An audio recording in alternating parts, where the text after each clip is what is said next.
Are you struggling to afford a smartphone?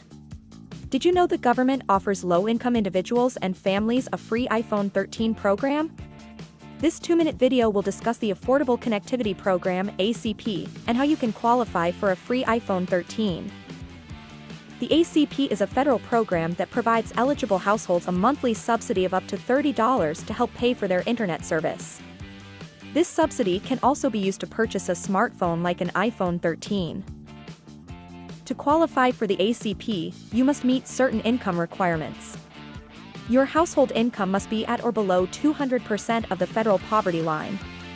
You must also participate in one of the following government assistance programs: Medicaid, SNAP, Supplemental Security Income (SSI), Federal Public Housing Assistance (FPHA), or Lifeline. If you think you may qualify for the ACP, you can apply online at the ACP website or by calling 1-877-836-0912.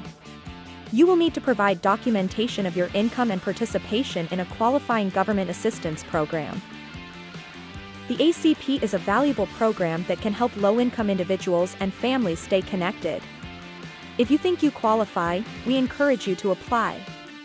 With a free iPhone 13 and affordable internet service, you can stay in touch with loved ones, access important information, and explore new opportunities. Thanks for watching.